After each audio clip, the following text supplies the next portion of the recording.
17 years ago, an entire class of young students vanished during a school field trip, disappearing without a trace and leaving their families devastated. Authorities suspected the bus driver who had disappeared with them was involved. But when his body was found weeks later, they realized he was a victim too. With no bodies found and few leads to follow, the investigation eventually went cold. Yet through all these years, one desperate father never gave up hope, clinging to the small chance that his daughter was still out there somewhere. Then one day, while looking through old school photographs, he noticed a crucial detail that everyone had overlooked. A detail that would change the entire case and shock everyone involved in ways no one could have imagined. Before we dive into this shocking story, let us know where you're watching from today. And if you like this video, don't forget to subscribe. Marcus Chen woke up on the morning of September 12th, 2024, with a heavy heart. The grey, cloudy sky outside his window mirrored his somber mood. He had been preparing himself for this day for weeks, but even so, the grief and heartache were overwhelming. It was exactly 17 years since his daughter Lily had disappeared. Slowly, Marcus rose from his bed and made his way to the hallway. There, at the end of the corridor, was Lily's bedroom door, still closed, still untouched after all these years. He gently pushed it open and stepped inside. The room remained frozen in time, exactly as she had left it that morning in 2007. Her school uniform hung neatly in the closet, her backpack still sitting by the desk, filled with homework she would never complete. On her dresser sat a framed photo of Lily in her blue school uniform, smiling brightly at the camera. Marcus gently took the photo in his hands, his eyes welling up with tears as he gazed at his daughter's innocent face. "Oh, Lily," he whispered, his voice cracking with emotion. But Marcus quickly took a deep breath, steeling himself against the wave of sorrow, threatening to engulf him. He had endured the worst of times over the past 17 years, and he knew he had to stay strong. After washing his face and getting dressed, Marcus checked his phone. There was a text from his friend Isabella Rodriguez. "You're not alone in this. All of us still remember. If you need company, come over to the bakery anytime." Isabella was also a mother of two of the vanished children, twin boys Carlos and Miguel. Marcus felt a small comfort, knowing that he wasn't alone in his grief. He replied to Isabella's message, asking if it would be okay to come over now. Isabella's response was immediate and welcoming. Before leaving, Marcus went to the kitchen and gathered a few packets of chamomile tea and a small box of pastries from his collection. The thought of arriving empty-handed at Isabella's bakery didn't sit well with him, even after all these years of friendship. As Marcus stepped out of his house and began the short walk to Isabella's bakery, he couldn't help but reflect on the loneliness he had experienced since his divorce 2 years ago. His ex-wife couldn't handle his obsession with finding Lily, and Isabella had become one of the few people who truly understood his pain and had been there for him through the darkest times. The neighborhood of Pinewood Falls was quiet as Marcus made his way down the familiar streets.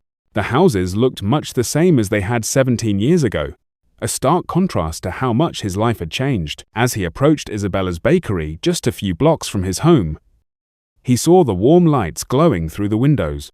The familiar smell of fresh bread and coffee provided a small measure of comfort on this difficult day. Isabella greeted Marcus with a warm, understanding smile and enveloped him in a comforting hug as he entered the bakery. "Come in, Marcus," she said softly, ushering him inside. Marcus handed Isabella the pastry box and tea packets as they made their way to the small seating area in the back of the bakery. The familiar surroundings provided comfort. This had become their unofficial meeting place for the families over the years. As Isabella prepared the chamomile tea, Marcus settled into his usual chair. The bakery was closed to regular customers today, as it was every September 12th. This was their day, their sacred space to remember. "How are you holding up?" Isabella asked gently, bringing 2 steaming cups to the small table. Marcus sighed, his eyes downcast. "I'm trying to keep going. You know how it is. This day is always the hardest." He paused, gathering his thoughts. "Even though I've learned to live with it, the past still haunts me, especially today. Some days I wonder if I should just accept that she's gone, like everyone says. Isabella nodded in understanding. It's the same for me, she admitted. I completed therapy last year. And while I've tried to accept what happened and rein in all the what-ifs that used to eat me alive, I can't deny that this day brings everything back. Sometimes, I think about going back to counseling. She walked to a storage cabinet behind the counter and pulled out a cardboard box. Marcus, I have something that might interest you, though I'm not sure if it's a good idea to show you. She returned to the table and placed the box between them. Marcus could see it was filled with photographs, documents, and school materials. I received this from the police department 3 weeks ago, Isabella explained. Since they officially closed the case last month, they allowed the families to collect copies of evidence materials. I went down to the station and requested everything they had. Marcus was surprised. I didn't know we could do that. If I had known, I would have asked for copies too. Isabella gave him a sad smile. Maybe it's better that you didn't. To be honest, having all this evidence has made it harder for me to move on. That's part of why I've been considering going back to therapy. I spent so many sleepless nights going through these files, looking for something, anything that might give us answers. As they sat together sipping their tea, Isabella opened the box and began showing Marcus some of the contents. There were crime scene photos, witness statements, school records, and dozens of photographs from Lily's class throughout that final school year. My therapist told me something helpful, Isabella said, setting her teacup down.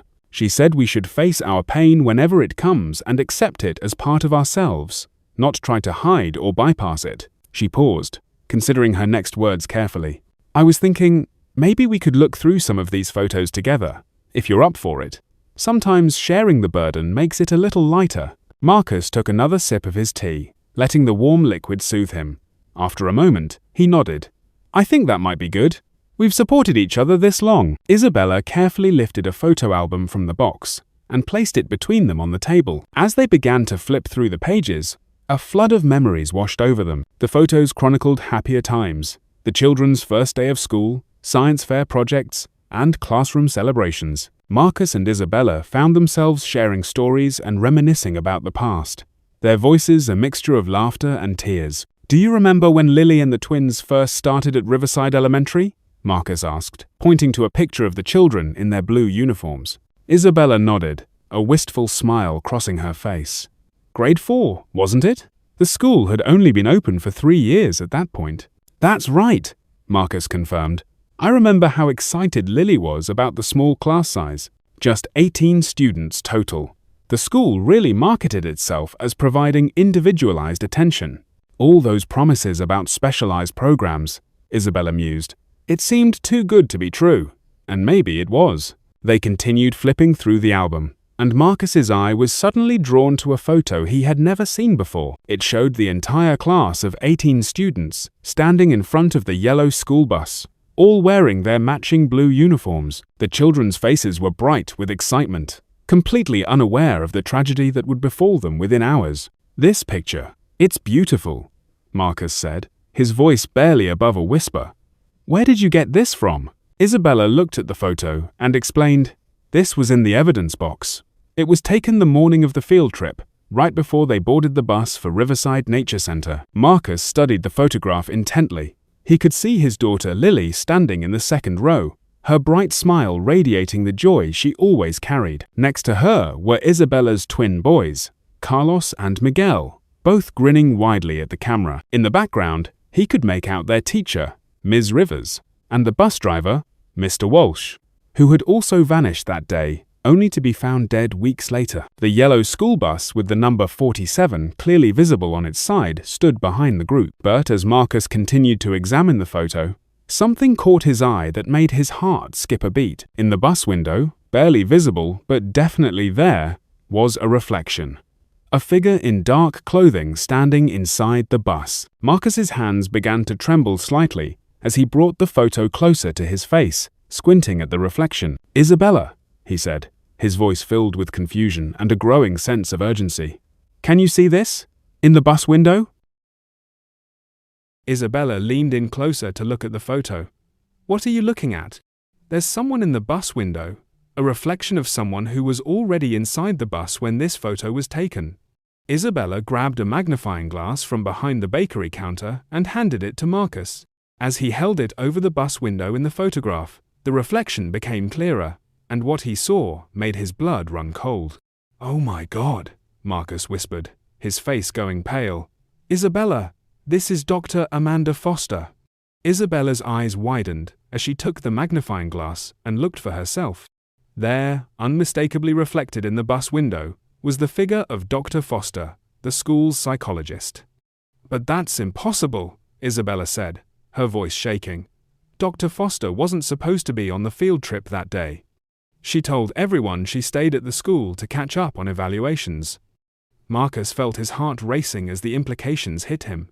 "She lied, Isabella. Dr. Foster was on that bus. She was there when the children disappeared."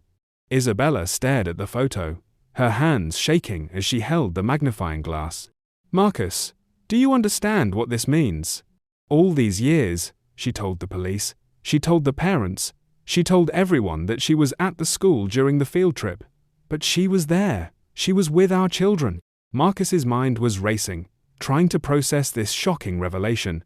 Dr. Foster had been one of the people they had trusted most. She had consoled the families after the disappearance, helped with the search efforts, even provided counseling to some of the parents during those dark early days. "We need to call Detective Morrison," Marcus said, his voice determined but trembling with emotion. Isabella placed a gentle hand on his arm. "Marcus, I know that look in your eyes. We've been down this road before, thinking we found something crucial dozens, if not hundreds of times. It's not good for us to cling to false hope." Marcus wanted to argue, to insist that this detail could be the breakthrough they had been waiting for, but he could see the concern in Isabella's eyes. She had watched him spiral into obsession before, had seen how it destroyed his marriage, and nearly cost him his sanity. "You're right," he said finally, though a part of him still clung to the nagging doubt. "It's probably nothing." Isabella gave him a sympathetic smile, but as she looked back at the photo, she couldn't shake the feeling that Marcus might be onto something this time. The reflection was clear, unmistakable. Dr. Foster had definitely been on that bus. "Marcus," she said softly, "maybe we should at least try calling Detective Morrison. Just to ask about the timeline. It can't hurt to verify what we remember about that day." Marcus hesitated for a moment before pulling out his phone. He had Detective Morrison's personal number saved from years ago, but he wasn't sure if the retired officer would still remember him, or if he'd even want to discuss the case that had haunted his final years on the force. He glanced around the quiet bakery, the afternoon light filtering through the windows, casting long shadows across the empty tables. Isabella sat across from him, watching with a mixture of hope and concern in her eyes. Taking a deep breath, Marcus dialed the number, pressing the phone tightly against his ear. The first call went straight to voicemail. He swallowed hard and tried again, his fingers drumming nervously on the table as the phone rang. Still nothing, just the mechanical drone of the voicemail prompt. Marcus's fingers hovered over the screen, debating whether to leave a message. What would he even say? "Hi, it's been 2 years, but I think I found something." It felt foolish, desperate. He shook his head and ended the call without leaving a voicemail. "No answer?" Isabella asked, gently. "Nothing. Maybe he changed his number, or maybe he just doesn't want to be reminded of the case that he couldn't solve." Isabella reached across the table and squeezed his hand. "Try one more time. Sometimes people are just busy." Marcus nodded and dialed again. This time, after 4 rings, a gruff voice answered. "Morrison here." "Detective Morrison, this is Marcus Chen. I'm not sure if you remember me, but I'm Lily Chen's father, from the Riverside Elementary case." There was a long pause on the other end of the line, and Marcus could hear the sound of a television being muted in the background. "Marcus." Morrison's voice was heavy with old guilt and resignation. "I hoped I'd never have to take a call like this again. What's going on? I know this might sound crazy, but I think I found something that might have been overlooked in the original investigation." Another pause, longer this time. "Marcus, son, we went through everything 1,000 times. Every photo, every witness statement, every piece of evidence. I spent the last 5 years." Morrison led them to a section marked with yellow evidence tape, pulling down 3 large boxes, labeled Riverside Elementary, 2007. "I kept copies of everything," Morrison explained as he opened the first box. "Even after I retired, I couldn't let it go. Something about this case always felt unfinished. Marcus handed him the photograph, and Morrison studied it under a bright desk lamp. With a professional magnifying glass, the reflection in the bus window became even clearer. Jesus Christ, Morrison whispered, his face going pale. How did we miss this? Isabella pointed to the timestamp visible in the corner of the photo. It says 8:45 a.m. That's exactly when you said the bus radioed in their departure. Morrison pulled out a thick file folder and spread several documents across the table. Here's Dr. Foster's signed statement. She claims she was in her office conducting evaluations from 8:30 a.m. until 10:15 a.m. We even have her appointment log showing meetings with other students during that time. But she's clearly in this photo at 8:45, Marcus said, his voice rising with excitement and anger. She lied in her official statement. Morrison nodded grimly. And here's what's even more troubling. Look at this. He pulled out another document, Dr. Foster's employment file. 2 weeks after the incident, Dr. Foster submitted her resignation via letter. She claimed it was due to the emotional trauma of losing the students, but she left town immediately. No forwarding address, no goodbye to colleagues, nothing. Where did she go? Isabella asked. That's what we could never figure out. Her professional license was suspended 6 months later for what the state board called serious ethical violations, but those records are sealed. Morrison continued pulling documents from the evidence boxes, his movements becoming more urgent as pieces of the puzzle began falling into place. Here's what really bothers me, he said, spreading out a series of photographs and reports. After Dr. Foster disappeared, I tried to track her down for follow-up questions, but it was like she vanished into thin air. He showed them a credit report and employment records. No activity on her social security number, no new professional licenses, no credit applications. For someone to disappear that completely, they either have to be dead or they have help. Isabella studied the documents with growing alarm. What kind of help? The kind that comes with new identities and cash payments, Morrison replied grimly. I always suspected Dr. Foster knew more than she was telling us, but I could never prove it. Marcus felt a chill run down his spine. You think she was involved in the disappearance? Morrison pulled out one final document that made them both gasp. It was a bank statement showing large cash deposits into Dr. Foster's account in the weeks leading up to the field trip. 3 deposits, each for $10,000, all made in the month before the children vanished. The money came from an untraceable source, cash deposits made at different branch locations. The next morning, Morrison called Marcus with new information. I've been thinking about who else might have noticed Dr. Foster's unusual behavior that day. There's someone we should talk to.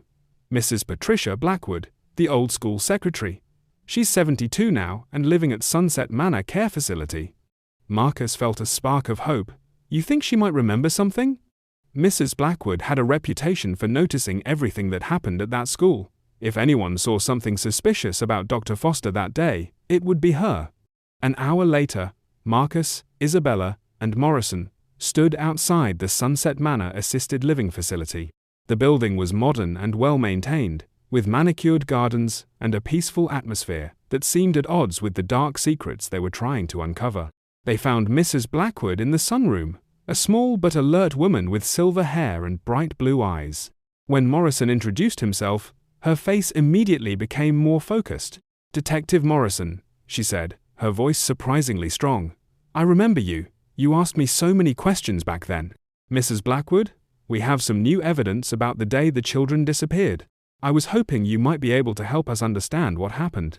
Marcus pulled out the class photo and showed it to her. At first, Mrs. Blackwood seemed confused, her eyes squinting at the image. But as Marcus pointed to the bus window reflection, something clicked. Oh yes, she said suddenly, her voice becoming clearer and more certain. Dr. Foster was very interested in that particular class. Very interested indeed. Isabella leaned forward eagerly. What do you mean by interested? Mrs. Blackwood's eyes grew distant as she accessed memories that had been buried for 17 years. She spent so much time with those children. More time than a school psychologist normally would. She said they were part of a special project. Morrison exchanged glances with Marcus. What kind of special project? She called it a gifted and talented evaluation program, Mrs. Blackwood replied. But it wasn't like any program I'd seen before. She was conducting private sessions with those children, asking them very personal questions about their home lives. Marcus felt his heart racing. Do you remember which children? Mrs. Blackwood nodded slowly. Oh yes, I kept the appointment logs. Lily Chen, the Rodriguez twins, little Sarah Matthews, Tommy Wilson. She saw each of them at least 3 times in the month before the field trip. Mrs. Blackwood continued, her memory becoming sharper as she spoke about the events of 17 years ago. Dr. Foster was always asking me about those children's files. She wanted to know about their family situations, who lived at home, what their parents did for work, if there had been any custody issues or family problems. Isabella felt a chill run through her. She was asking about family problems? Oh yes, Mrs. Blackwood confirmed. She was particularly interested in children whose parents worked long hours or traveled for business. She made notes about which children might be. What was the word she used? Vulnerable to adjustment difficulties. Morrison was taking detailed notes. Mrs. Blackwood, do you remember if Dr. Foster kept separate files for these children? The elderly woman's face darkened. That's the strange part. She did keep separate files, locked in her personal filing cabinet. But after the children disappeared, those files vanished too. Marcus felt his stomach drop. They disappeared. The very next week, Dr. Foster came in during the weekend. I saw her car in the parking lot when I drove by on Sunday. When I came in Monday morning, her office had been cleaned out. No personal items, no files, nothing. Mrs. Blackwood paused, seeming to struggle with a difficult memory. There was something else that bothered me. The week before the field trip, Dr. Foster asked me very specific questions about the children's emergency contacts and pickup authorizations. What kind of questions? Morrison asked, his pen poised over his notepad. She wanted to know who was authorized to pick up each child, what the procedures were if parents couldn't be reached, things like that. At the time, I thought she was just being thorough about field trip safety protocols. Isabella's voice was barely a whisper. She was learning how to take them without raising immediate alarms. Mrs. Blackwood nodded sadly. I think you're right, dear. And there's something else. Dr. Foster specifically asked me about children who had talked about feeling unhappy at home, or who had mentioned wanting to go somewhere far away. The 3 visitors exchanged horrified looks. Dr. Foster hadn't just been randomly selecting children. She had been carefully choosing the ones she thought would be easiest to manipulate, and whose disappearance might be explained away as runaways. Mrs. Blackwood, Marcus said gently, is there anything else you remember about Dr. Foster's behavior in those final weeks? The elderly woman thought for a moment. Then her eyes widened with sudden recollection. The phone calls. She was making a lot of private phone calls from her office, always with the door closed, and I noticed she had started carrying a second cell phone. After leaving Sunset Manor, the 3 sat in Morrison's car, in stunned silence, processing what they had learned. Morrison was the first to speak. This is bigger than we thought. Dr. Foster wasn't working alone. Marcus felt sick to his stomach. The phone calls, the separate files, the money deposits. She was part of some kind of network. Morrison pulled out his phone and made a call to a former colleague at the FBI. After a brief conversation, he turned back to Marcus and Isabella with a grim expression. I just spoke with Agent Sarah Collins. She's been working on cases involving organized child trafficking networks. What Mrs. Blackwood described, the psychological profiling, the family situation research, the careful selection process, it's consistent with how these operations work. Isabella's face went pale. You're saying our children were trafficked? I'm saying it's a possibility we have to consider. Dr. Foster had the perfect position to identify vulnerable children, gain their trust, and gather detailed information about their families. Things. What oh the naughty's eyes. Morrison started the car and began driving toward the police station. Agent Collins is driving up from the state capitol. She wants to see all our evidence, including that photograph. As they drove through the familiar streets of Pinewood Falls, Marcus stared out the window at the houses and businesses that had remained unchanged for 17 years. Somewhere out there, Dr. Foster was living under a new identity, possibly still involved in harming children. Morrison, Marcus said quietly, I need to ask you something. In all your years of investigating this case, did you ever find any evidence that the children might still be alive? The detective was quiet for a long moment before answering.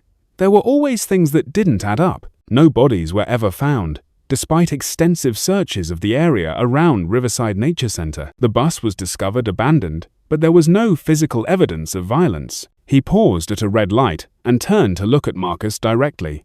I always had a gut feeling that those children were taken somewhere, not killed. Trafficking networks don't usually leave bodies behind.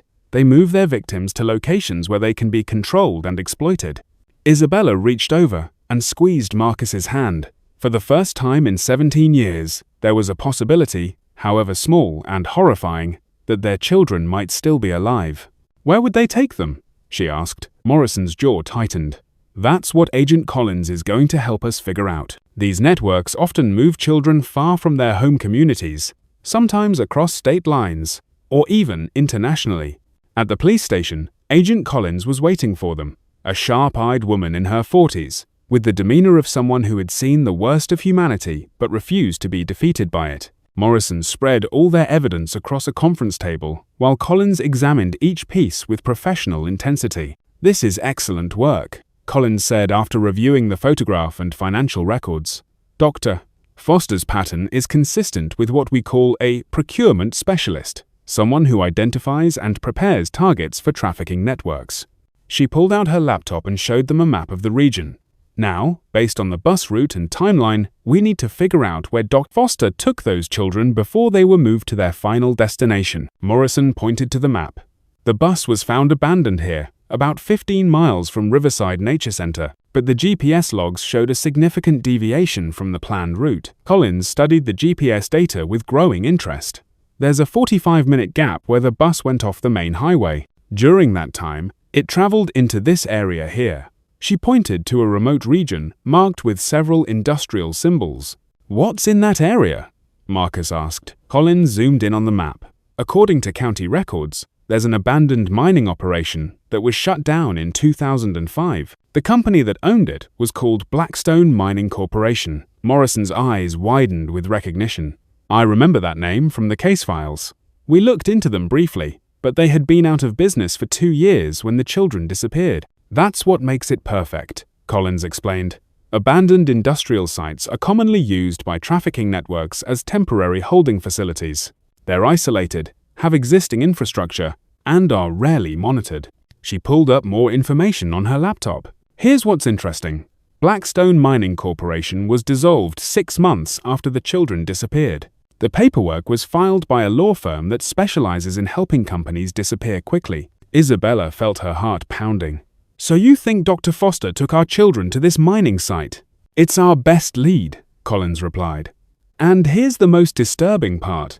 I cross-referenced Dr. Foster's employment history with the corporate records of Blackstone Mining. Her ex-husband, Robert Foster, was a mining engineer who worked for them until they shut down. The room fell silent as the implications hit them. Dr. Foster had not only identified and selected the children, she had access to the perfect location to hide them through her ex-husband's connection to the abandoned mine.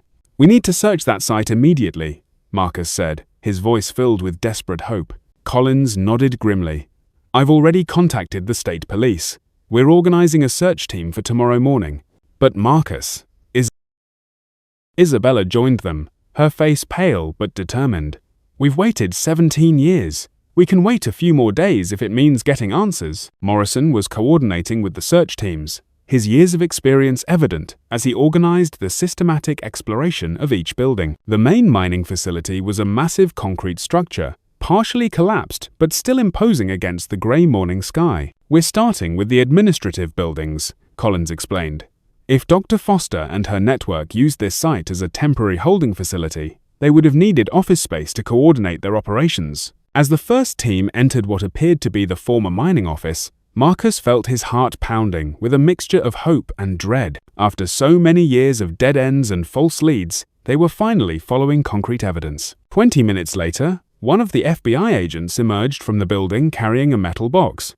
Agent Collins, you need to see this. Inside the box were dozens of photographs, documents, and what appeared to be medical records. Collins examined them with growing alarm. These are psychological evaluation forms, she said, her voice tight with controlled anger. But they're not standard school assessments. These are trafficking evaluation protocols. Marcus looked over her shoulder and felt sick. The forms contained detailed information about each of the 18 missing children, their fears, their family relationships, their psychological vulnerabilities. At the bottom of each form was Dr. Foster's signature. "She brought them here," Isabella whispered, her voice breaking. "She actually brought our children to this horrible place." But Collins held up her hand, studying one of the documents more carefully. "Wait, look at this." She showed them a transportation log dated 3 days after the children's disappearance. It listed 18 names, all of their missing children, with destinations marked as Facility B and Facility C. "They were moved," Collins said with growing excitement. "The children weren't kept here permanently. This was just a processing center." As the search continued, one of the teams reported finding an entrance to the underground tunnel system. Agent Collins immediately ordered Marcus and Isabella to stay back while she and Morrison descended with the tactical team. 30 minutes later, Collins emerged from the underground facility with a shocked expression on her face. Her usually composed demeanor had cracked, replaced by something that looked like disbelief, mixed with horror. "We found living quarters down there," she announced, her voice tight with controlled emotion. "Recent living quarters." Marcus felt his heart skip a beat, hope and terror warring in his chest. "Recent? How recent?" "The supplies down there have expiration dates from last year. Someone has been using this facility within the past 12 months. Isabella grabbed Marcus's arm, her fingernails digging into his skin. The implication was staggering. If someone had been using this facility recently, if supplies were still fresh, Morrison appeared from the tunnel entrance, his face pale and drawn. In his hands, he carried a laptop computer, its screen still glowing with activity. "We found a makeshift office setup underground, and this computer was still plugged in." Collins immediately radioed for the FBI's technical team, while Marcus and Isabella waited in agonizing suspense. Every second felt like an eternity. If someone had been using this facility recently, it meant the network was still active. And if the network was still active— "Marcus," Isabella whispered, her voice barely audible above the wind rustling through the abandoned mining equipment. "If they found recent supplies, do you think it's possible that—" "I don't know," Marcus replied, though his heart was racing with the same impossible hope that he could see reflected in Isabella's eyes. "I don't want to think about it until we know more." But deep down, for the first time in 17 years, Marcus allowed himself to consider the possibility that had seemed too cruel to even imagine, that somewhere out there, Lily might still be alive. An hour later, the technical specialist approached them with the laptop open, his expression a mixture of excitement and grim determination. "Agent Collins, you're going to want to see this," he said, his fingers flying across the keyboard. "We've recovered email communications from the past 6 months, and they're discussing active operations."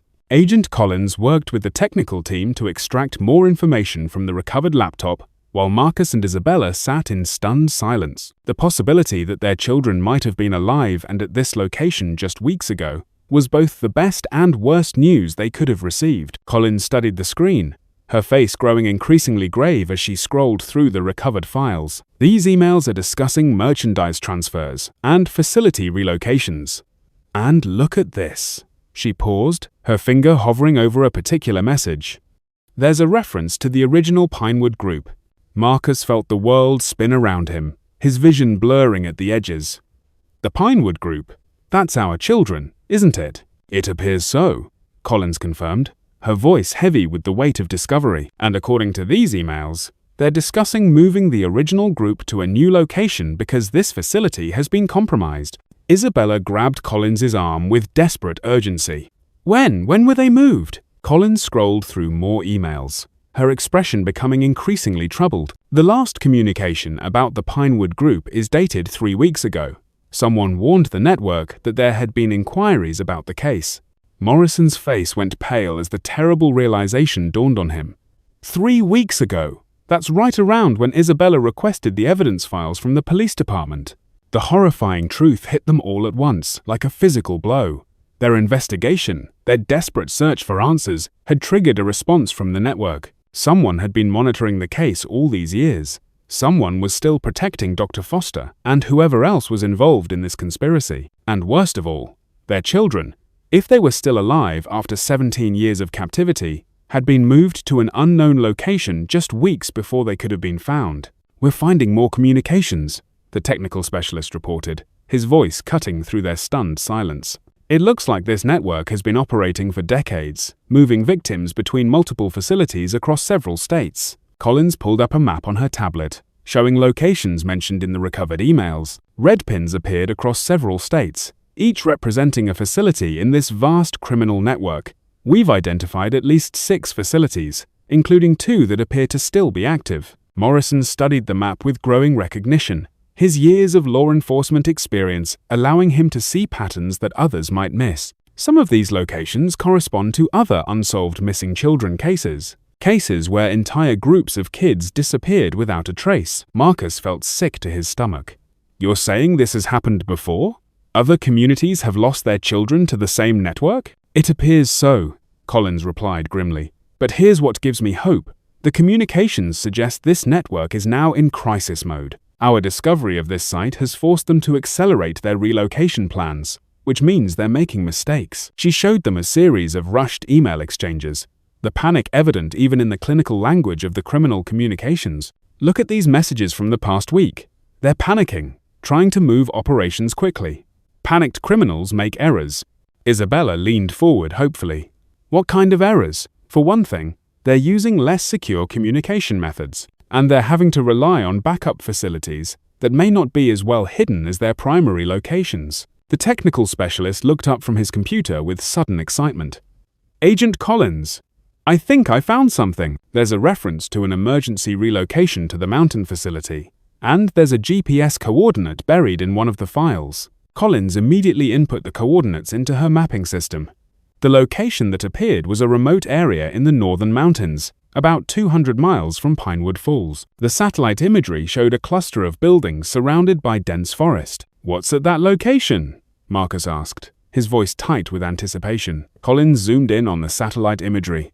"It appears to be an old summer camp facility, isolated, surrounded by forest, with multiple buildings that could house a large number of people." Morrison was already reaching for his phone. "I'm calling for backup. If our children are at that location, we need to move fast before the network realizes we've found them." But Collins held up her hand, her expression cautious.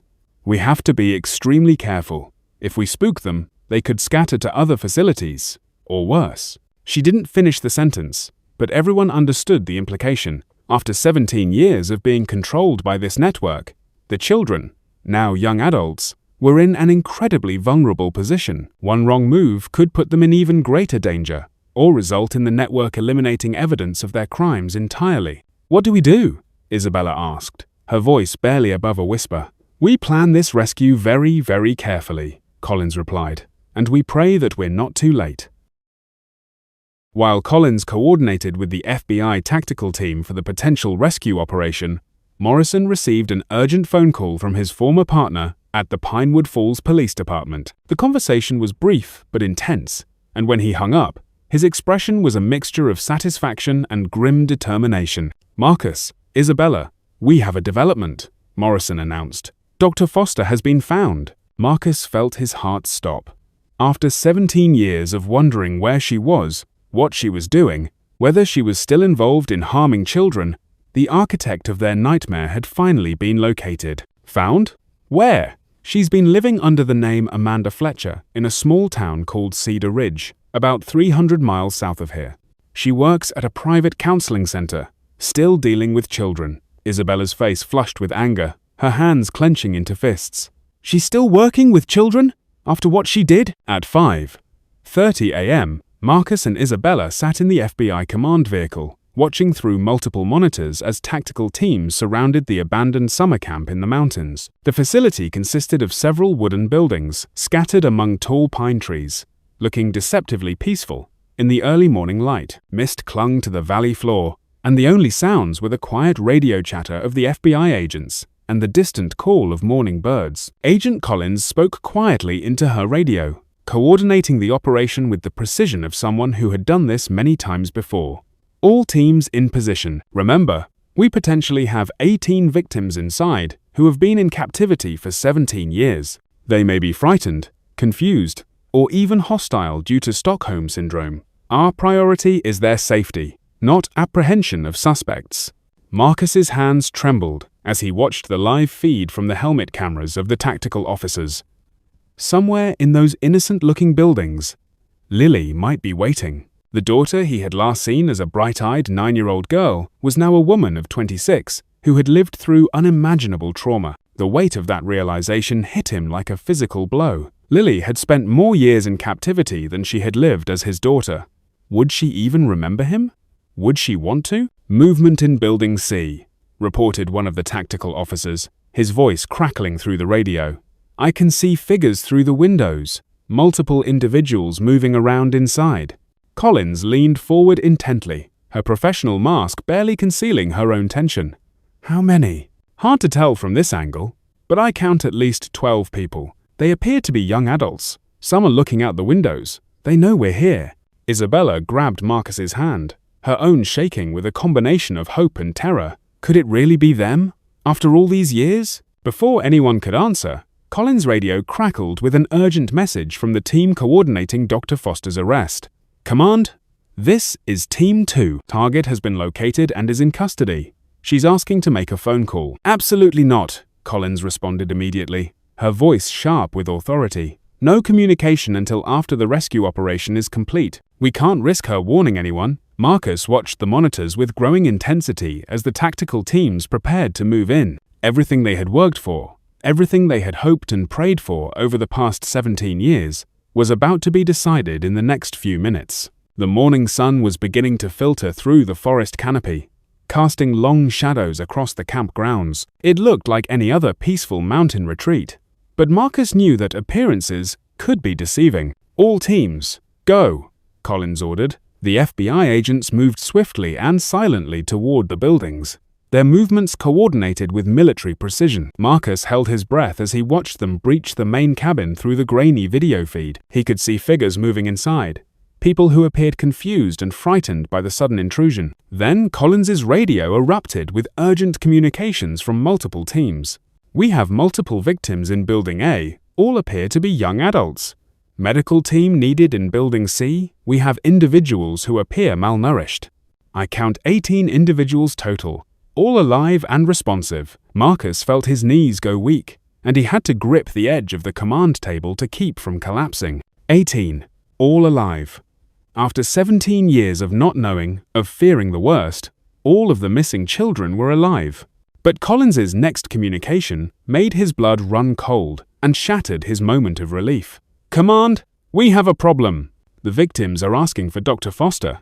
They're calling her mother, and they're terrified that we're taking them away from her. Some are refusing to leave the buildings." 2 hours later, Marcus sat in a debriefing room at the temporary FBI command center that had been hastily set up at a nearby fire station. He was struggling to process what they had learned from the rescue operation, his mind unable to fully grasp the complexity of what they had discovered. The 18 young adults who had once been the missing children of Pinewood Falls were alive, but their rescue had revealed a truth more complex and disturbing than anyone had imagined. Agent Collins entered the room, accompanied by Dr. Sarah Martinez, a FBI psychologist who specialized in cult deprogramming and had been brought in to evaluate the rescued individuals. Her expression was grave but compassionate, the look of someone who had seen the worst that humans could do to each other, but refused to let it destroy her faith in healing. "Marcus, Isabella," Collins began carefully, choosing her words with obvious deliberation.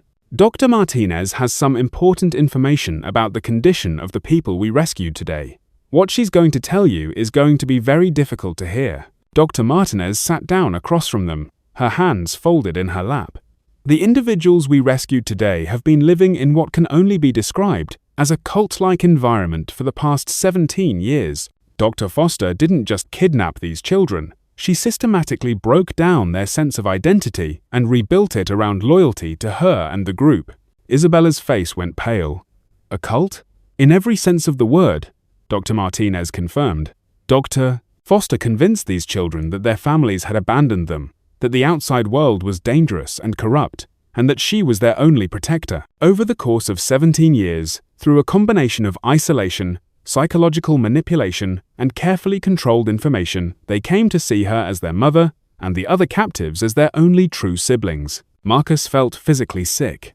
The room seemed to spin around him as the full horror of what had been done to his daughter began to sink in.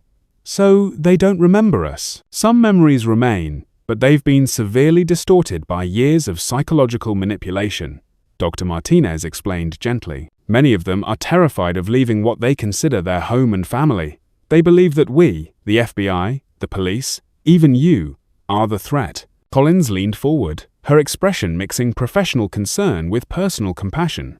There's more, Marcus. The young woman we believe is Lily. She's been asking for you. Marcus's heart leaped, hope flooding through him like a physical force. She remembers me? Dr. Martinez nodded slowly, but her expression remained cautious. She remembers fragments. But Marcus, you need to understand that she's been told for 17 years that you didn't want her, that you gave up looking for her after just a few months. Dr. Foster showed them fabricated newspaper articles claiming their families had moved on, gotten remarried, and forgotten about them entirely. The cruelty of it hit Marcus like a physical blow, stealing his breath and making his chest feel tight with rage and grief. Not only had Dr. Foster stolen their children, but she had convinced the children that their parents had abandoned them willingly. "Can I see her?" Marcus asked, his voice breaking with emotion. "That's why we're here," Collins replied.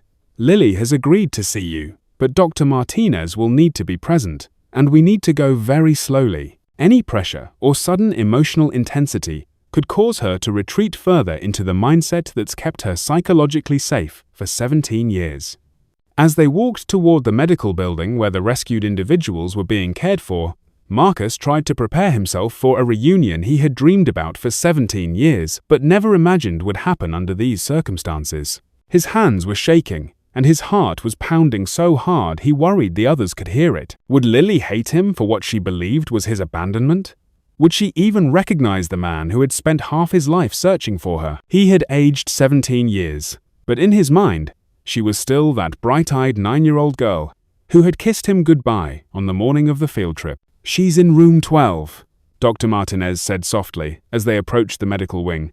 "Remember, to her, you're almost a stranger. The father she remembers is filtered through 17 years of being told that you didn't care enough to find her. Be patient, be gentle, let her set the pace." Marcus stood outside room 12, his hand trembling as he reached for the door handle. Dr. Martinez had prepared him as much as possible, but nothing could have prepared him for the emotional weight of this moment. He was about to see his daughter for the first time in 17 years, and she might not even want him there.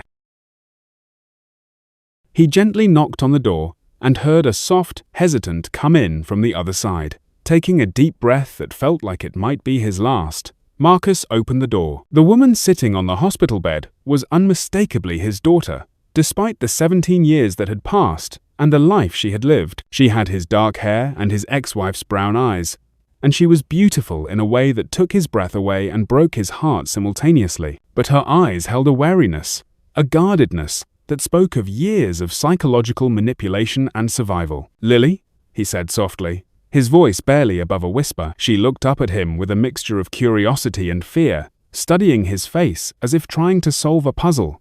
You look familiar."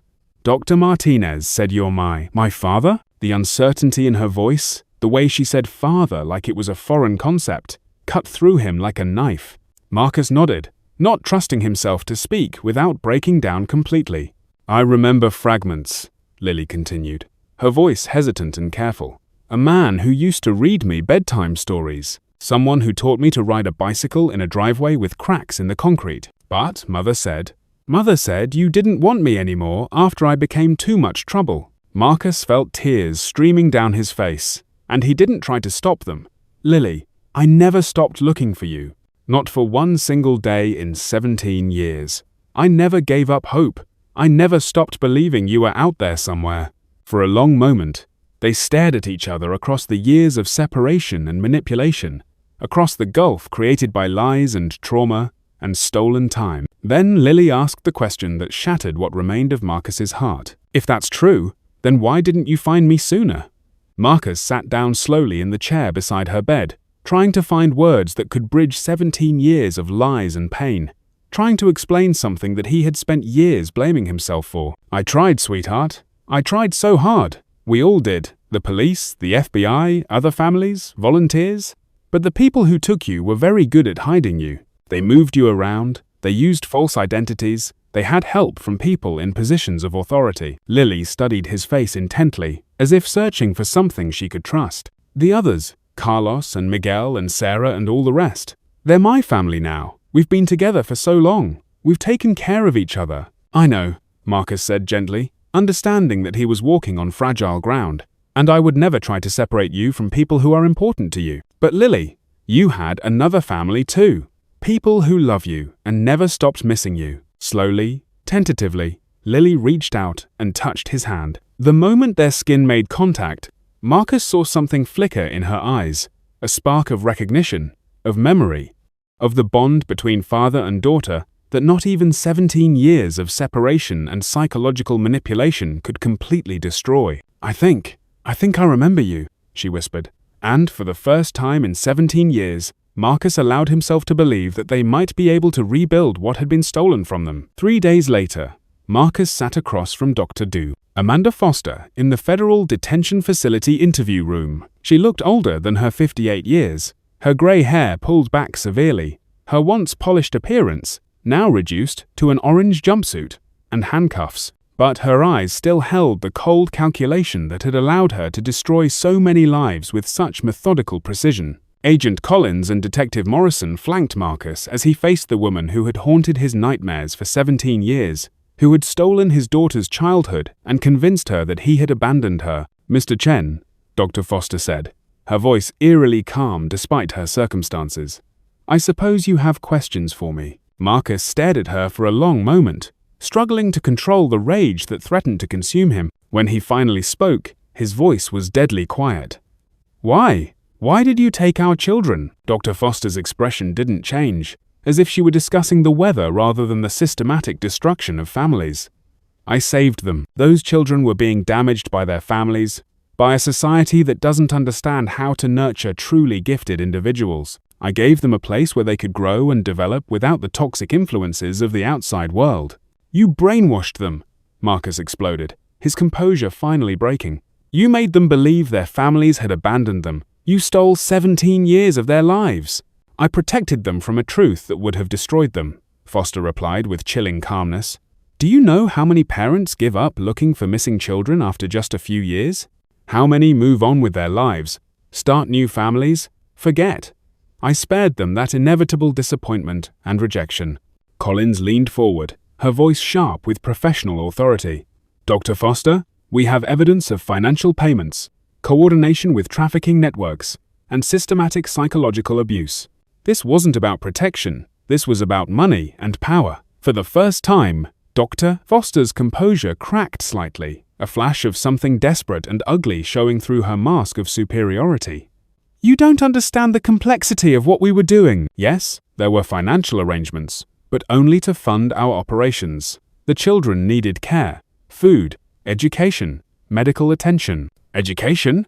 Morrison scoffed. "You kept them isolated from the world for 17 years. You destroyed their relationships with their families. You stole their entire childhoods and convinced them it was for their own good." Dr. Foster turned back to Marcus with something resembling pity in her cold eyes. "Mr. Chen, your daughter is happier and healthier now than she ever would have been in your world. She has a family who truly understands her. She has siblings who share her experiences and support her unconditionally. I gave her something you never could, a life free from the disappointments and betrayals of the outside world." Marcus felt his control slipping, but then he thought of Lily's tentative touch on his hand 3 days ago, the flicker of recognition in her eyes, the way she had whispered, "I think I remember you." He thought of the long road ahead, of the therapy and patience and love it would take to help her heal from 17 years of psychological manipulation.